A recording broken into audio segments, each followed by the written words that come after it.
చెప్తున్నాడు అనే సంగతి మనం గమనించగలిగినప్పుడు సామెతల గ్రంథం 15:11 పాతాళం అగాధ కోపం యెహోవాకు కనబడుచున్నవి అన్నాడు. పాతాళము అగాధ కోపము ఎవరికి కనిపిస్తుంది అన్నట్లయితే దేవునికి కనిపిస్తుంది, మనకు కనిపించదు కదా. మనము పైపైన చూడగలుగుతాము కానీ లోతులు మట్టుకు మనకు తెలియదు. కానీ దేవునికి మాత్రము సమస్తము కూడా కనిపిస్తాయి. కాబట్టి దేవుని కంటికి ప్రతిదీ స్పష్టమే. కాబట్టి ఆయనకి ఏది కూడా దాచబడినారు. అందుకని ముఖ్యంగా ఏమంటున్నాడు, నరుల హృదయములు మరీ తేటగా ఆయనకు కనబడుతున్నాయట. మనలో పుట్టే ఆలోచన, మనలో ఏ విధమైనటువంటి మనస్తత్వం ఉన్నదో, మనలో ఏ స్వభావం ఉన్నదో ఎవరికి తెలుసు? దేవునికి తెలుసు. మనలో మంచి ఉన్నదో చెడు ఉన్నదో ఏమున్నదో ఎవరికి తెలుసు అన్నట్లయితే దేవునికి తెలుసు. కాబట్టి మన ప్రతిదీ ఆయన గమనిస్తున్నాడు, చూస్తున్నాడు.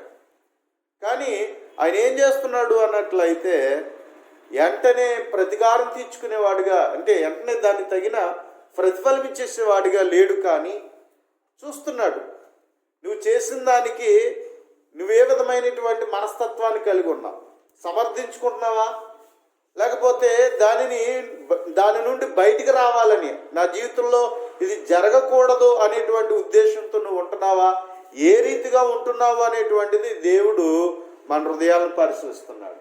మన హృదయం మెత్తగా ఉందా, మన హృదయము రాయిలాగా కఠినమైపోయిందా, ఏ విధంగా ఉన్నది అనేటువంటిది దేవుడు ఏం చేస్తున్నాడు అన్నట్లయితే పరిశీలించేటువంటి వాడుగా ఉన్నాడు, హృదయాల్ని పరిశోధించేవాడు. మెత్తగా ఉంటే మార్పు చెందే అవకాశం ఉన్నది. లేదు, రాయి కంటే పాషాణముగా చేసేసుకుని కఠినముగా చేసేసుకుని నువ్వు సమర్థించుకునే స్థితిలో చూస్తే నువ్వు చేసిన దాన్ని బట్టి దేవుడు నీకు ప్రతిఫలము ఇచ్చేవాడిగా ఉన్నాడు. కాబట్టి దేవుడు ప్రియమైన వారులారా పైపైన చూసేవాడు కాదు, కానీ మన హృదయాంతరంగములను దేవుడు పరిశోధించేవాడు. మనం చెప్పే మాట అది ఏ విధంగా ఉన్నది. కొంతమంది లోపల ఒకటి ఉంటుంది, పైన మాత్రం వాళ్ళు ఏం చేస్తూ ఉంటారు, నటించేస్తూ ఉంటారు, ఏమండి, నటన చేస్తూ ఉంటారు. అది మనుషులు కొంతమందికి వెన్నతో పెట్టిన విద్య. ఏమండి, చాలా సులభంగా మనుషులను మోసం చేస్తూ ఉంటారు. ఇది మనుషులలో ఉన్నటువంటి స్వభావం. పైకి మాత్రం వాళ్ళు, లోపల మాత్రం ఒకటి దాచుకుని ఏం చేస్తూ ఉంటారంటే పైకి మాత్రము వాళ్ళు ఏదో దొంగ కన్నీరు కారుస్తూ ఉంటారు. ఏమండి, వాళ్ళు మంచి వాళ్ళుగా మారిపోయినట్లుగా నటిస్తూ ఉంటారు. కానీ ఎవరికి తెలుసు?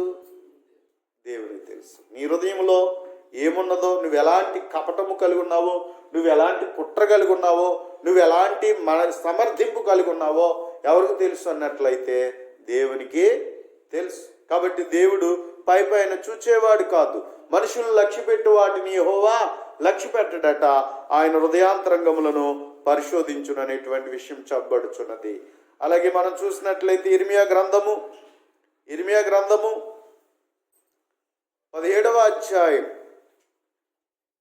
ఇర్మియా గ్రంథం 17వ అధ్యాయం 10వ వచనం మనం చూసినట్లయితే ఈ రీతిగా దేవుని వాక్యం చెప్పబడుచున్నది.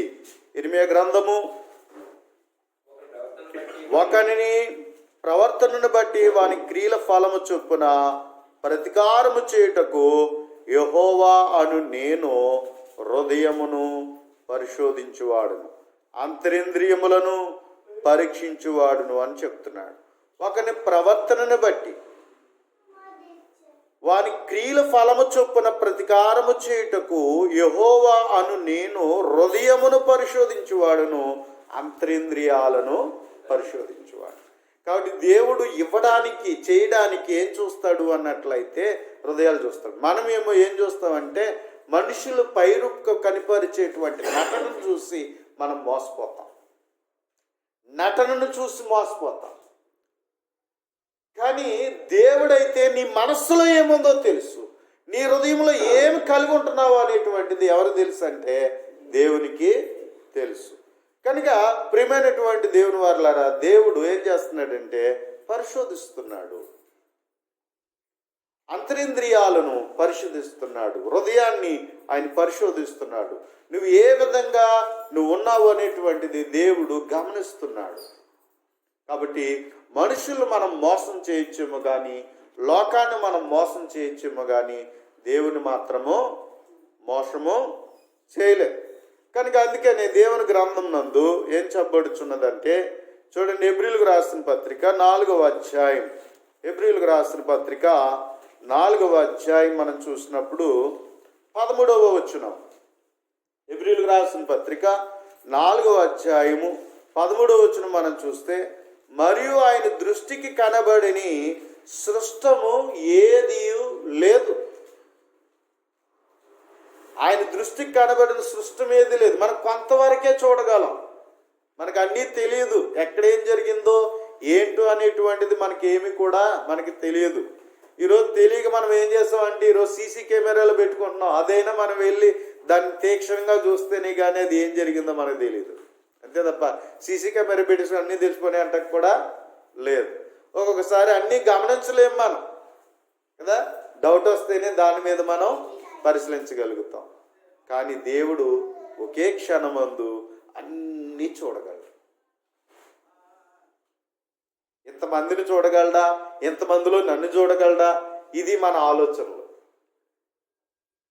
ఏమండి, దేవుడికి అన్ని గుర్తుంటాయా అనేటువంటిది. కానీ దేవుడు మహాజ్ఞాని, సర్వజ్ఞానము కలిగిన వాడు. కాబట్టి ఆయన అన్నీ తెలుసు. భూమి మీద ఉన్నటువంటి సకల పక్షులు తెలుసు, సకల జంతువులు తెలుసు, భూమి మీద ఉన్నటువంటి ప్రతి వృక్షము ఆయనకి తెలుసు, ప్రతి మొక్క, చిన్న మొక్క నుంచి పెద్ద మొక్క అన్నీ ఆయనకి తెలుసు. అంతేకాదు, భూమి ఒకటే కాదు, యావత్తు విశ్వములో ఉన్నటువంటి నక్షత్రాలు, గ్రహాలు అన్నీ ఆయనకి తెలుసు. ప్రతిదీ ఎక్కడ ఏదున్నా సరే తెలుసు. మనం ఒక్కొక్కసారి ఒక యజమాని క్రింద పనిచేసినప్పుడు ఇందులో ఇన్నిట్లో ఇవి ఒక్కడే తెలుసుకోగలడా, ఆ టైం చూసుకుందాలే అని చెప్పేసి కొంతమంది ఏం చేస్తుంటారు, మోసాలు చేస్తూ ఉంటారు. ఎక్కువ మొత్తంలో ఏం చేస్తూ ఉంటారంటే మోసాలు ఎక్కువ చేస్తూ ఉండేటువంటి వారిని మనం చూస్తూ ఉంటాం. కానీ దేవుడు మాత్రం ప్రతి చిన్న విషయంలో, రవ్వంత విషయంలో, కంటికి కనిపించని చిన్నదాని విషయంలో కూడా దేవునికి సమస్తము తేటగా ఉన్నది అనేటువంటి విషయం చెప్పబడుచున్నది. మన కంటికి కనిపించినవి ఎన్నో సూక్ష్మక్రిములు ఉన్నాయి. అవి మన కంటికి కనిపించవు. మన శరీరంలో ఉన్నట్టుగా మనకు తెలియదు, ధూళిలో ఉన్నట్టుగా మనకు తెలియదు, కానీ అవి ఉంటాయి. కానీ అవి ఎవరికి తెలుసు? దేవునికి తెలుసు. నీ కంటికి కనిపించదు, కానీ దేవుని కంటికి సమస్తము తేట. మనమైతే ఆ సూక్ష్మ క్రిములు చూడడానికి సూక్ష్మ దర్శిని కావాలి కదా. ఆ సూక్ష్మంగా ఉన్న వాటిని చూడడానికి సూక్ష్మ దర్శిని కావాలి. కాబట్టి వైరస్ అనేటువంటిది మన కంటికి కనిపించదు, కానీ ఆ వైరస్ని చూడడానికి సూక్ష్మదర్శిని కావాలి. కాబట్టి మనం ఏం చేస్తుంటారు, టెస్ట్ చేసినప్పుడు అవి దొరుకుతూ ఉంటాయి. కానీ దేవునికి మాత్రము సమస్తము తేటగానే కనిపిస్తుంది.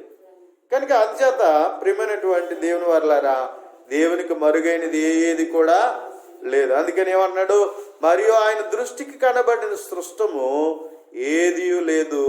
మనం ఎవరికి లెక్క చెప్పవలసి ఉన్నదో ఆ దేవుని కన్నులకు సమస్తమును మరుగులేక తేటగా ఉన్నది అని చెప్తున్నాడు. మరుగులేక తేటగా ఉన్నది. మనమైతే చేసింది మర్చిపోవచ్చేమో కానీ దేవుడు మాత్రం మర్చిపోడు. మనమైతే మర్చిపోతాం, మనుషులైతే మర్చిపోవచ్చేమో కానీ దేవుడు మాత్రం మర్చిపోడు. ఒకటి, మనం పశ్చాత్తాపం చెంది పూర్తిగా దేవునికి తగినట్లుగా మనం మారితే వాటిని మర్చిపోతాడు దేవుడు, వాటిని మర్చిపోతాడు. కానీ మనమేమో ఆయన దగ్గరికి వచ్చినప్పుడు ఒకలాగా, మనం బయటికి వెళ్ళిన తర్వాత ఒకలాగా ఉంటే మాత్రం నీ నటన జీవితాన్ని బట్టి, నామకార్థ జీవితాన్ని బట్టి, నీ వేషాన్ని బట్టి మాత్రం దేవుడు క్షమించడు. దేవుడు క్షమించడు. కనుక అందుచేత ప్రియమైనటువంటి దేవుని వారలారా, దేవుని ఎదుట చాలా జాగ్రత్తగా ఉండాలి. దేవుని ఎదుట మనం చాలా జాగ్రత్తగా ఉండాలి, చాలా జాగ్రత్తగా ఉండాలి. కనుక ప్రియమైన వారలారా, అందుచేత మనము ప్రతి విషయంలో మనం మెలకువగా ఉండాలి. దేవుని దగ్గర చాలా మెలకువగా మనం జీవించవలసినటువంటి వారమై ఉన్నాం. దేవుని సన్నిధిలో మరి జాగ్రత్తగా ఉండాలి. దేవుని పరిచర్లో మరీ జాగ్రత్తగా ఉండాలి. దేవుని పిల్లలుగా మరీ జాగ్రత్తగా మనం జీవించాలి. కాబట్టి అంచేత ఆకాను అనుకుంటున్నాడు, ఎంతమందిలో నేను దొరుకుతానా, ఈ మాత్రం దానికి ఏముంది, నేను ఒక్కని చేస్తే సరిపోయేది, ఏమైపోద్ది, ఏమవుదో అనుకున్నాడు. కానీ ప్రియమైన వారలారా, తను చేసిన తప్పిదాన్ని బట్టి ఇశ్రాయేలులకు అందరికీ ఏమొచ్చింది, వాటమి వచ్చింది. కొంతమంది చనిపోవడానికి కారణమయ్యాడు. ఆకాను చేసిన తప్పిదము ఇశ్రాయేలు అందరికీ ఏమొచ్చిందంటే శపితం వచ్చింది. ఇదిగో ఏడుస్తూ దేవుని దగ్గరికి వెళ్ళి, ఎందుకు నాయన మాకు ఇలా చేశావు అని అడుగుతున్నప్పుడు దేవుడు అంటూ ఉన్నాడు, ఇదిగో మీరు శాపగ్రస్తమైనవి కలిగి ఉన్నారు, మీరు శపించబడిన జనము, ఇశ్రాయేలు శపించబడిన జనము. ఒకరు చేసిన తప్పిదము ఎంతమందికి వచ్చింది, అందరికీ వచ్చింది. ఒక్కొక్కసారి మనం అనుకుంటాం నేనేం చేశాను అని అనుకుంటాం, కానీ మన ఎవరైనా ఒకరు చేసిన తప్పు అది అందరికీ వస్తుంది. అందుకనే దేవుని ప్రజలుగా మనం జీవించేటప్పుడు చాలా జాగ్రత్తగా ఉండాలి. సంఘము అనేటువంటిది పరిశుద్ధంగా ఉండాలని దేవుడు కోరుతున్నాడు. అది కళంకము లేనిదిగా ఉండాలని దేవుడు కోరుతున్నాడు. మచ్చ లేనిదిగా ఉండాలని కోరుతున్నాడు. కానీ ఎవరో ఒకరు చేసిన తప్పిదానికి సంఘమంతా కూడా కొన్నిసార్లు ఎదుర్కోవాల్సిన పరిస్థితి వస్తుంది. అందుకని మనం ఏం చేసుకోవాలి అన్నట్లయితే ఒకరికొకరు హెచ్చరించుకోవాలి, బుద్ధి చెప్పుకోవాలి, సరి చేసుకోవాలి. కాబట్టి ప్రియమైనటువంటి దేవుని వారలారా, సంఘముగా ఉండడము అన్నట్లయితే ఎవరో నేనుంటే సరిపోయింది కదా అనుకోవడానికి లేదండి. అందరూ కలిసి జీవించాలి. అలా ఒకరికొకరు పురికొల్పుకోవాలి, బలపరుచుకోవాలి. కాబట్టి ఏదో వచ్చిపోయేటువంటిది కాదు, ఎలాగైతే వస్తాయని దేవుడికి దగ్గరికి వచ్చాను కాదు, కానీ దేవుడికి తగినట్లుగా మనం దేవుని సన్నిధికి మనము రావాల్సినటువంటి వారమైన. ఎందుకంటే దేవుని గ్రంథం చెప్తుంది, పులిపిండట కొంచెం చాలట ముద్దనంతటిని ఏం చేస్తుంది, పులియ పెట్టేస్తుంది. అందుకని సంఘములో సభ్యుడు అయినప్పుడు నీ తప్పిదము ఇతరులకు కారణం అవ్వకూడదు. కాబట్టి ప్రియమైనటువంటి దేవుని వారలారా, దేవుడు ఇశ్రాయేలు ప్రజలను ఏమన్నాడు అన్నట్లయితే, ఇదిగో ఆ తప్పిదము గల వాడిని ఏం చేస్తారు, మీరు ముందు మీ తప్పిదమేటో మిమ్మల్ని మీరు చూసుకోండి అని చెప్తున్నాడు. అలాగే మనం కూడా సంఘములో ఉన్నటువంటి సమస్య ఏదైనా, దేవునికి విరుద్ధమైనది ఏదైనా ఉందా అనేటువంటిది మనల్ని మనం పరీక్షించుకోవాలా. కాబట్టి అది ఏం చేసుకోవాలన్నట్లయితే, ఇదిగో మనం అందరము ఒకరికొకరు సరి చేసుకోవాలి, దాన్ని క్రమపరచుకోవాలి దాన్ని.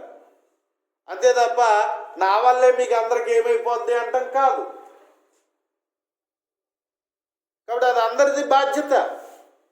కాబట్టి అందరము కలిసి ఒక సహోదరుడు తప్పిపోతున్నప్పుడు, ఒక సహోదరుడు నిర్లక్ష్యంగా ఉంటున్నప్పుడు మనం ఏం చేయాలంటే సాత్వికంతో వాడిని తిరిగి మరలా దేవుని అందుకు నడిపించవలసిన బాధ్యత ఉంది. కాబట్టి అంతే తప్ప అందరం కలిసి అతని మీద కోప్పడి మనం ఏదో అతను తొలగిపోయినట్లుగా చేయడం కాదు, కానీ ప్రేమ చేత మరలా క్రీస్తులోనికి అతడు వచ్చేటట్లుగా, చక్కగా నడుచుకునేటట్లుగా నడిపించాలి. కనుక ప్రియమైన వారలారా, అన్ని విషయములలో దేవునికి తగినట్లుగా ఉండేటట్లుగా జీవించడం అనేటువంటిది మన బాధ్యత. కాబట్టి ఆ విధంగా క్రీస్తులో మనం ఉండాలనేటువంటిది దేవుడు కోరుతూ ఉన్నాడు. కాబట్టి ఇక్కడ మనం చూసినట్లయితే ఆకాను చేసిన తప్పిదం వల్ల ఇశ్రాయేలుకి అందరికి ఏమొచ్చింది, వాటం వచ్చింది. కొందరు చనిపోవడానికి కారణమయ్యాడు. మరి ఎలా ఊరుకుంటాడు దేవుడు? మన వల్ల ఇతరులకు నష్టం జరగకూడదు. ఒకవేళ అటువంటి పరిస్థితి జరిగితే దేవుడు ఊరుకోడు. నువ్వు లబ్ధి పొందడానికి ఇతరులు బాధ పెట్టే స్థితికి ఎప్పుడు కూడా జరగకూడదు. అలాంటి రీతిలో దేవునికి విరుద్ధమైన రీతిలో నడవడానికి ఏమాత్రం కూడా వీలు లేదు. నీవు లాభం పొందడానికి, నువ్వేదో గొప్పగా ఉండడానికి ఇతరులు మభ్యపెట్టి ఇతరులు వాడుకునే రీతిలో ఉండకూడదు. అలాగే దేవుని పనిని పాడు చేసే రీతిలో ఉండకూడదు. ఆకాను చేసిన తప్పిదం ముందుగా ఆజ్ఞ ఇవ్వబడింది, దేవుడు చెప్పడం జరిగింది, యోసువ ద్వారా హెచ్చరిక ఇవ్వబడింది. కానీ ఏం చేయడం జరిగింది? ఆకాను అదేమీ పట్టించుకోలేదు. అతడేదో తెలివిగా చేస్తున్నట్లుగా, ఎవరికి తెలుస్తలే, దేవుడేం చేస్తాలే అన్నట్లుగా నిర్లక్ష్యం వహించాడు. కానీ చివరికి ఇశ్రాయేలుకి ఏం జరిగింది? ఓటమి ఏర్పడింది. కనుక ఇప్పుడు ఏం చేశాడంటే తను చేసిన తప్పిదాన్ని బట్టి తన కుటుంబానికి కూడా నష్టం తెచ్చాడు. తన కుటుంబానికి కూడా ఏం తీసుకొచ్చాడు అన్నట్లయితే నష్టం తీసుకొచ్చాడు. ప్రియమైన వారలారా, మనం చేసే తప్పిదాలు మనతో పోవు. ఒక్కొక్కసారి మన కుటుంబం మీద కూడా మచ్చలు పడుతూ ఉంటాయి. ఏమండి, మన కుటుంబం మీద కూడా మచ్చలు పడుతూ ఉంటాయి. అంచేత ప్రియమైన వారలారా, మనము దేవుని చిత్తానుసారంగా ప్రతిదీ ఆలోచించాలి. ఏ పని చేసినా నిదానించుకోవాలి.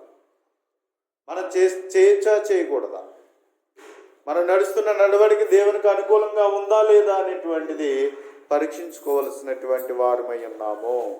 కాబట్టి ముందు జరిగినటువంటి దృష్టాంతంగా ఉన్న సంగతులు మనకి ఏం చెప్తున్నాయంటే బుద్ధి చెప్తున్నాయి. ఇదిగో ఒకనాడు వారు అలా జీవించడం వల్ల, ఆకానని వాడు చేసిన తప్పిదం వల్ల ఇలా జరిగింది. ఈరోజు నువ్వు కూడా నేను కూడా ఒకవేళ మన యొక్క చేసే పనులు బట్టి మనకి ఏం దేవుని పనిలో ఏం జరిగే అవకాశం ఉంది. నేను చేసే ఒకవేళ నా నడవడికను బట్టి మంచి అని జరుగుతుంది, చెడన్నా జరిగేటువంటి అవకాశం ఉంది. కాబట్టి నేను చేసేది మంచిదా చెడ్డదా, అది ఏ విధంగా ఉన్నది అనేటువంటిది నిదానించుకోవాలి. కాబట్టి అంచేత ప్రియమైన వారలారా, మనం కిందకి మనం చూసినట్లయితే తన డేరా మధ్య దొరికింది, ఎక్కడైతే దాచుకున్నాడో అవన్నీ కూడా తీసుకుని వచ్చారు. తీసుకుని వచ్చిన తర్వాత జరిగినటువంటి పరిస్థితి మనం చూస్తే 34వ వచనం, యెహోషువ గ్రంథం 7వ అధ్యాయం 34వ వచనం మనం చూసినట్లయితే 24వ వచనం అండి, 24వ వచనం.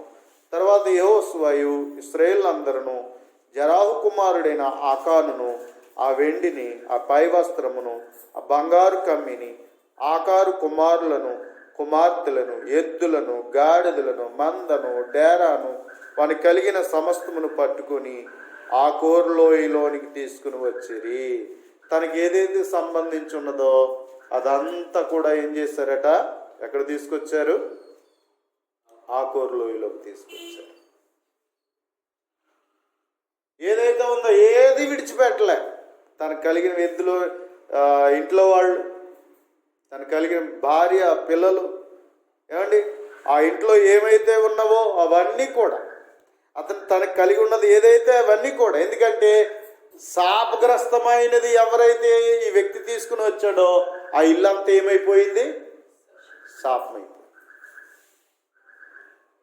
ఆ ఇల్లు ఏమైపోయింది? శాపమైపోయింది. కాబట్టి అలాగా తన ఇంటికి అంతటికి ఏమొచ్చేసిందంటే శాపం వచ్చేసింది.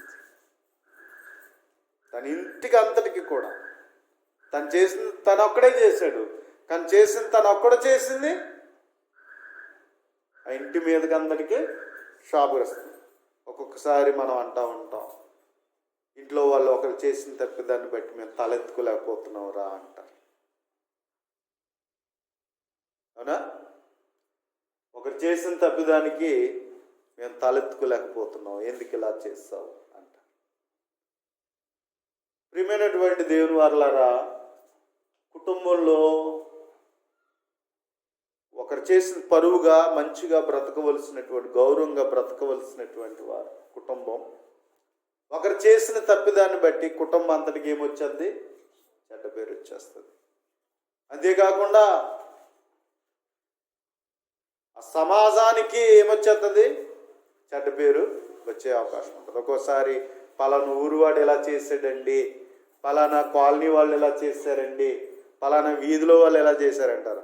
ఎవరో ఒకరు చేసిన దానికి ఈదంతటికి మచ్చొచ్చేస్తుంది. ఎవరో ఒకరు చేసిన దానికి ఊరంతటికి మచ్చొచ్చేస్తుంది. ఒకరితో పోదుగా. కాబట్టి ప్రియమైన వారలారా, వీడు ఎంతసేపు పని చేశాడు రా బాబు, ఈరోజు మన ఊరందరికి మచ్చొచ్చేసింది, వరి బాబు మీరా అని చక్కని మనకి వాడు చేసిన పని బట్టి అందరినీ ఎంచుతున్నారు అని బాధపడేటువంటి పరిస్థితులు కూడా వచ్చినటువంటి సందర్భాలు మనం చూస్తూ ఉంటాం. ప్రియమైన వారలారా, ఆకాను చేసిన దానికి తన కుటుంబం చెడ్డ పేరు వచ్చేసింది. ఆకాను చేసిన దానికి ఇశ్రాయేలు బాధపడ్డారు. కాబట్టి శాపగ్రస్తమైనది ఎప్పుడు కూడా, ఒకవేళ మన జీవితంలో శాపగ్రస్తమైనది ఏదైనా కలిగి ఉంటే అది నీతోనే పోదు, నీ ఇంటికి వస్తుంది, నీ చుట్టూ ఉన్న నీతో ఉన్న జనులకు వస్తుంది. అందుకే శాపగ్రస్తమైన దాని జోలికి వెళ్ళకూడదు. కాబట్టి ఎప్పుడైతే ఈ శాపగ్రస్తమైనటువంటి దానిని ఎప్పుడైతే తను తీసుకుని వచ్చాడో, కుటుంబం అంతా కూడా ఏం చెప్పబడింది, వాళ్ళు ఏ తప్పుదింపు వాళ్ళు ఎరగరు. కొన్నిసార్లు మనం ఏం చేస్తామంటే మనతో పోదు, మనం చేసింది, మనలో ఉన్న ఆలోచనలు, చెడ్డ ఆలోచనలు, చెడ్డ పనులు మనతో పోదు. మనం ఏం చేస్తూ ఉంటాం, కొన్నిసార్లు భర్తను అలా మోసం చేయడానికి చూస్తూ ఉంటాం, భార్యని ప్రోత్సహించడానికి చూస్తూ ఉంటాం, పిల్లల్ని ఆ విధంగా నడిపించడానికి చూస్తూ ఉంటాం. మనలో పుట్టినటువంటి చెడ్డ ఆలోచన ఏమండి, మనలో పుట్టినటువంటిది ఏదేం చేయబడుతుంది అన్నట్లేదు, మనతోనే పోదాం. ఏం చేస్తూ ఉంటాం, అక్కడి నుంచి భార్య నువ్వు చేయమంటాం, లేకపోతే పిల్లలు చేయమంటాం, రండి మీరు రండి అన్నట్లుగా ప్రోత్సహిస్తూ ఉంటాం. మరి ఒక శాపగ్రస్తమైన దానిని మనం చేస్తూ మన కుటుంబాన్ని ప్రోత్సహిస్తే ఏమైపోద్ది, శాపగ్రస్తం అయిపోయే అవకాశం ఉంటుంది. కాబట్టి ప్రియమైన వారులారా, అందుకని కుటుంబం ఎప్పుడు కూడా దేవునికి తగినట్లుగా ప్రోత్సహించుకోవాలి కానీ, దేవుని చిత్తానుసారంగా ప్రోత్సహించుకోవాలి కానీ, దేవునికి తగిన పరిశుద్ధతకు, ఆశీర్వాదములకు తగినటువంటి రీతిలో ప్రోత్సహించుకోవాలి కానీ, ఎప్పుడు కూడా శాపగ్రస్తమైన దాన్ని ఎప్పుడు కూడా మనం ప్రోత్సహించకూడదు, దాన్ని సహకరించకూడదు. కాబట్టి ప్రియమైన వారులారా, అంచేత జరిగినటువంటి విషయాన్ని మనం చూసినట్లయితే ఏం జరిగిందయ్యా అన్నట్లయితే, ఇదిగో తెచ్చుకున్నాడు, అతను ఏవైతే ఉన్నవన్నీ ఆకూరు లోయలోనికి తీసుకుని వచ్చేసారు. దేవుడు అంటున్నాడు, మీ మధ్యన ఉండకూడదు అని చెప్పాడు. మీ మధ్యన ఉండకూడదు అని చెప్పినప్పుడు మరి దేవుని మాట వినాలిగా. అందుకని వాళ్ళు ఏం చేశారు అన్నట్లయితే ఆకూరు లోయలోని తీసుకుని వచ్చారు. వాళ్ళందరూ ఏమని అంటున్నారు అన్నట్లయితే 25వ వచనం మనం చూసినప్పుడు, అప్పుడు యెహోషువ, నీవేళ మమ్మును బాధపరిచితివి. ప్రజలందరూ అంటున్నారు, నీవేళ మమ్మును బాధపరిచితివి. వాటం వచ్చింది, మనుషులు చనిపోయారు. వాటం వచ్చింది, మనుషులు చనిపోయారు. కాబట్టి సైన్యము నష్టపోయింది, కాబట్టి తరమబడ్డారు, కాబట్టి విజయం లేదు. అందుచేత వారి అవమానాన్ని బట్టి వాళ్ళు ఏమంటున్నారంటే, కలిగిన బాధను బట్టి, నీవేళ మమ్మును బాధపరిచితివి, నేను యెహోవాను నిన్ను నేడు యెహోవా నిన్ను బాధపరచుననగా ఇశ్రాయేలులందరూ వాని రాళ్లతో చావుగొట్టిరి. ఏం చేశారట, రాళ్లతో చావుగొట్టారట. ఎంత బాధ. ప్రియమైన వారులారా, కొన్నిసార్లు మనం పాపములో మొండితనానికి పోతే, నిర్లక్ష్యంగా పోతే, మనము ఎవరి మాట లెక్క చేయకుండా పాపము చేయటంలో మనం మొండోలమైపోతే, దానివల్ల వచ్చే పరివేషణం ఇంకా దానికి మనం ఎంత గోజాడినా ఎంత ఏడ్చినా ప్రయోజనము ఉండదు. కొన్నిసార్లు మనం కూడా నాకు ఎందుకు ఇలా జరుగుతున్నది అని బాధపడుతూ ఉంటాం. మా ఇంట్లో ఎందుకు ఇలాగా జరుగుతున్నది, మా ఇంటికే ఎందుకు ఇలా జరుగుతుంది, నాకే ఎందుకు ఇలా జరుగుతున్నది అనేటువంటి రీతిలో బాధపడుతూ ఉంటాం. మరి చేసిన క్రియలు ఎక్కడ పోతాయి ఏమండి? చేసిన క్రియలు ఎక్కడ పోతాయి? పాపము చేసిన తర్వాత దానికి అగ్గిలాంటి బాధే ఏమండి, దాని అగ్గిలాంటి బాధే. చెత్త ఉన్న చోట అగ్గితో మంట పెడతారు. ఒకవేళ చెత్త ఉంటే ఏమైపోతుంది, అనారోగ్యం వచ్చేస్తుంది. చెత్త వల్ల అనారోగ్యం వచ్చేస్తుంది. మరి చెత్త ఏం చేయాలా, కాల్చివేయాలా, అంతే కదా, కాల్చివేయాలా. కాబట్టి అలాగే ఇదిగో కలుషితమైనటువంటి ఇశ్రాయేలు సమాజంలో ఉన్న ఆకాను కుటుంబాన్ని దేవుడు ఏం చేయమన్నాడు, తీసివేయాలి. చూడండి, శరీరంలో ఏదైనా మనకి పనికిరాని కత్తి కానీ ఏదైనా ఏర్పడిందనుకో, డాక్టర్ గారు ఏం చేస్తారు, దాన్ని తొలగించాలి. తొలగించకపోతే ఆ మనిషికి అందరికి ఏమొచ్చేస్తుంది, అనారోగ్యం వచ్చేస్తుంది, అంతేనా? కాబట్టి అలాగే ఇదిగో ఇశ్రాయేల్లో ఏం జరిగిందన్నట్లయితే నష్టం తీసుకొచ్చిన వాడు, శాపగ్రస్తమైన వాడు. అందుకని ఏం చేయాలి, జాలి లేకుండా, దయ లేకుండా, కనికరం లేకుండా ఏం చేయాలంటే దేవుడు చెప్పినట్లుగా దేవుని తీర్పు అది. అంచేత వాళ్ళు ఏం చేయమన్నాడు, చంపేమన్నాడు. అంతే. ఎంత ఉంచుకుంటే ఏంటి ప్రయోజనం? ఉండడం వల్ల ప్రయోజనం ఏంటి? అప్పుడప్పుడు కూడా మనం విసిగిపోతూ ఉంటాం, అప్పుడప్పుడు అంటాం కదా, ఇలాంటి దేవుడు ఎలా బతకనిస్తున్నాడండి, ఇలాంటి దేవుడు ఎందుకు చూస్తున్నాడండి కదా. కనుక ప్రియమైనటువంటి దేవుని వారులారా, ఇదిగో ఆకాను చేసిన తప్పిదాన్ని బట్టి ఇశ్రాయేలు అందరూ ఏం చేశారు? రాళ్ళతో కొట్టి ఆ కుటుంబము చంపివేశారు, సావుగొట్టారు. వారిని రాళ్లతో కొట్టిన తర్వాత అగ్ని చేత కాల్చి వారి మీద రాళ్లను పెద్ద కుప్పగా వేశారట. అది నేటి వరకు ఉన్నది. అప్పుడు యెహోవా కోపోద్రేకం విడిచిన వాడే మల్లుకొనెను. అంచేత నేటి వరకు ఆ చోటికి ఆకోరు లోయ అని పిలువబడ్డదట. బాధలోయ అని పిలువబడిందట. ప్రియమైన వారులారా, బాధలోయ బాధ కలిగించాడు కాబట్టి ఒకరు చేసిన తప్పిదం బాధ కలిగిస్తుంది, కానీ ఎవరికి మంచి చేయదు. పాపం ఎప్పుడు కూడా, చెడుతనం ఎప్పుడు కూడా ఇతరులను బాధ పెడుతుంది, కానీ ఎవరికి మంచిది చేయదు. కొన్నిసార్లు అనుకోవచ్చు, మనం చేసేటప్పుడు ఎంజాయ్ చేస్తున్నట్టే ఉంటుంది, చాలా బాగున్నట్టుగా ఉంటుంది, కానీ తర్వాత దాని వెనుక వచ్చే పర్యవసనాలు ఎలా ఉంటాయి? బాధ కలిగిస్తాయి కదండి. అనారోగ్యాలు వస్తాయి, చెడ్డ పేరు వస్తుంది కదా, అన్నిట్లో కూడా నష్టపోయే వాళ్ళుగా ఉంటాం. కాబట్టి ప్రియమైన వారులారా, అందుచేత చెడుతనానికి దూరంగా మనం జీవించవలసిన వారమైన, పాపమునకు దూరముగా మనం బ్రతకాలి. అది మన జీవితంలో రాకుండా ఎప్పటికప్పుడు దేవుని వాక్యమును బట్టి మన బ్రతుకులను ఏం చేసుకోవాలా? శుద్ధి చేసుకోవాలి. కనుక ఇదిగో జరిగినటువంటి తప్పిదం ఇది, తర్వాత బాధపడినా ప్రయోజనం లేదు. కాబట్టి ఆ బాధ రాకుండానే, ఆ దుఃఖం రాకుండానే ముందుగానే నువ్వు జాగ్రత్త పరచుకోవాల్సిన బాధ్యత కలిగి ఉన్నావు. రేపొద్దే రాబోయేటువంటి ఒకవేళ శాపగ్రస్తమైన జీవితాలు కలిగి మంచి జరగాలంటే ఎలా జరుగుతుంది? చెడుతనం కలిగి ఉండి మంచి జరగాలంటే అది ఎలా కుదురుతుంది? అది అవకాశమో లేదు.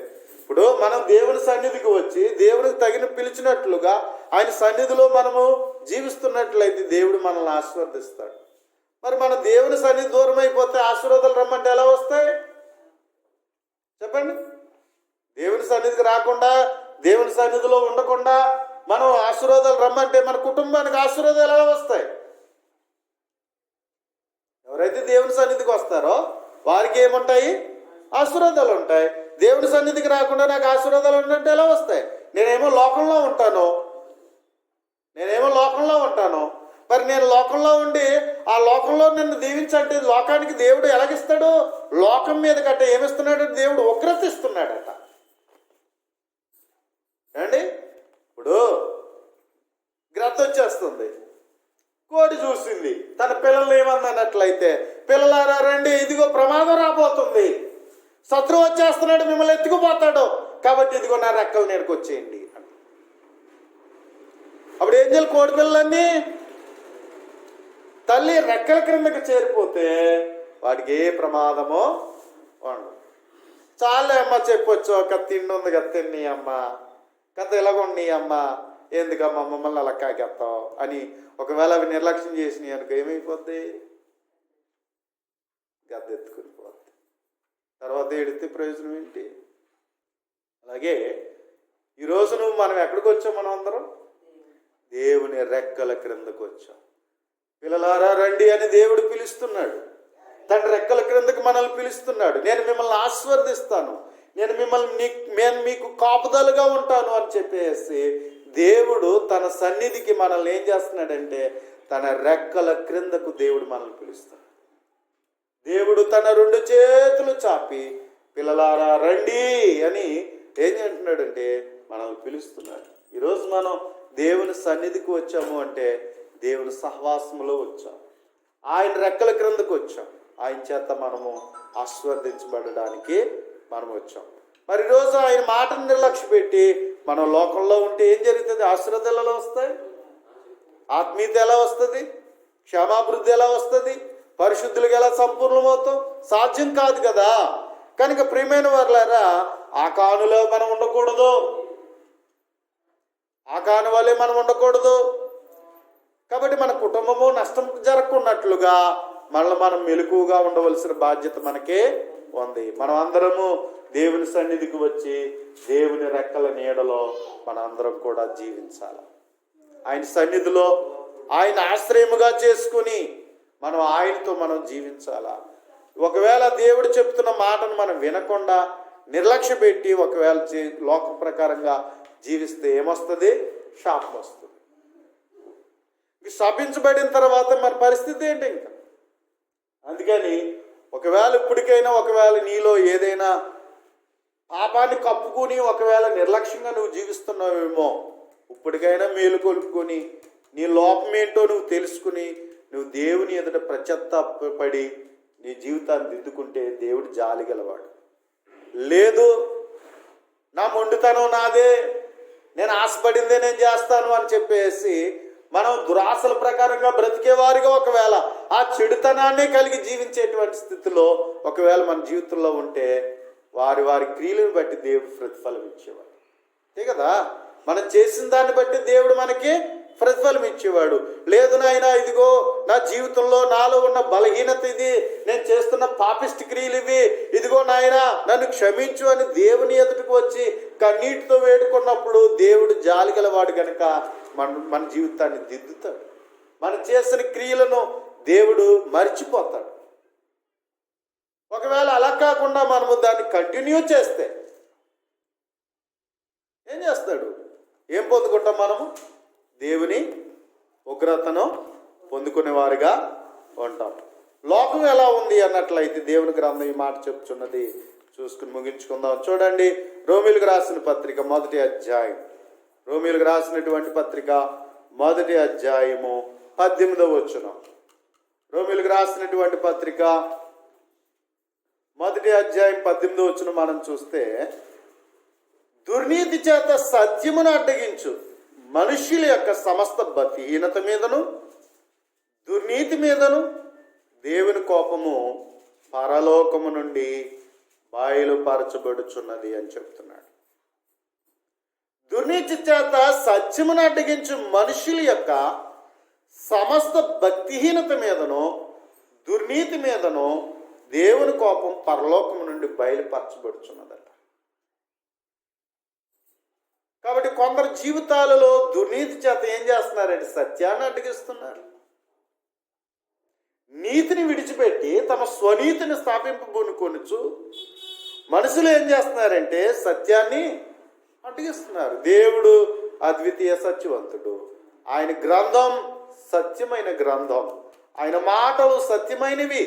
కాబట్టి దుర్నీతి చేత సత్యాన్ని అడ్డగిస్తే ఆ మనుషుల యొక్క సమస్త భక్తిహీనత మీదను దుర్నీతి మీదను దేవుని కోపం పరలోకం నుండి వచ్చుచున్నదట. మరి రోజు నువ్వు ఎక్కడున్నావు? లోకంలో ఉన్నావా? లోకంలో ఉంటే ప్రియమైన వారులారా దేవుని కోపానికి గురవుతావు. నీవు దేవునిలో ఉంటే, దేవుని సన్నిధిలో ఉంటే ప్రియమైన వారులారా సత్యవంతుడైన అద్వితీయ సత్యవంతుడైన దేవుని ఆశ్రయించి యేసుక్రీస్తు ప్రభు ఇదిగో మార్గము సత్యము జీవముగా ఉన్నాడు. కాబట్టి ఆయన ద్వారా కృపాసత్య సంపూర్ణుడుగా మన మధ్యకు ఆయన వచ్చాడు. ఆ కృపాసత్య సంపూర్ణుడైన క్రీస్తును వెంబడించే వారమైతే ఇదిగో పరిశుద్ధాత్ముడు మనల్ని సర్వసత్యములోకి నడిపించే వారమైతే ప్రియమైన వారులారా మనం అందరము ఆయన కోపము నుండి తప్పించుకునే వాళ్ళం అవుతాం, ఆశీర్వదించబడి వారము అవుతాం. లేదు లోకములో ఉన్నటువంటి ఇదిగో సత్యాన్ని అడ్డగించే దుర్నీతిలో కానీ ఒకవేళ భక్తిహీనతలో కానీ ఒకవేళ మనం జీవిస్తున్నట్లయితే ఇదిగో లోకంలో ఏముందట? దేవుని కోపం ఉంది. ఇదిగో దేవుడు ఎరుకో పట్టణం మీద ఆ పట్టణం చేసిన దాన్ని బట్టి దేవుడు కోపగించాడు, ఆ పట్టణాన్ని నాశనం చేశాడు. ఆ పట్టణంలో ఏది కూడా స్వీకరించొద్దు అని చెప్పాడు. ఏది కూడా స్వీకరించొద్దు, అసలు ఏది కూడా ముట్టుకోవద్దు అని చెప్పాడు. నేను శపించానని చెప్తున్నాడు. అది ఎంత విలువైనదైనా సరే, అది ఎంత మంచిదైనా సరే, అది శపితం, దాన్ని ఎవరు స్వీకరించొద్దు అని దేవుడు చెప్పాడు.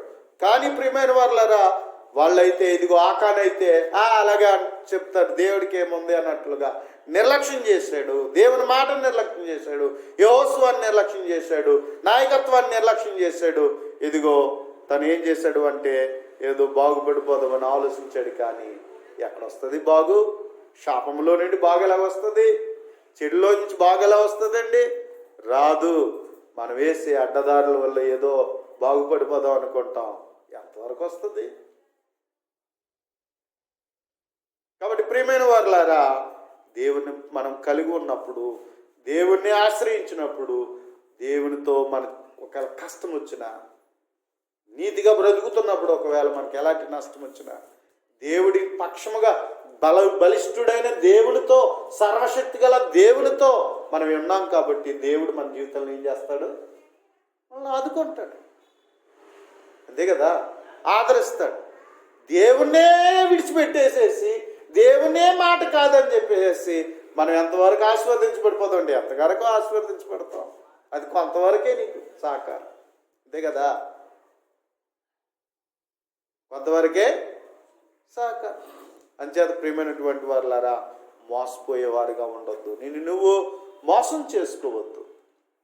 కాబట్టి ఇదిగో యెహోషువ నాయకత్వాన్ని గురించి మనం చూస్తున్నాం. కాబట్టి ఆకాను వినలేదు, వినక తను నష్టపోయాడు, తన కుటుంబము నష్టపోయింది. ఎంత బాధ అండి.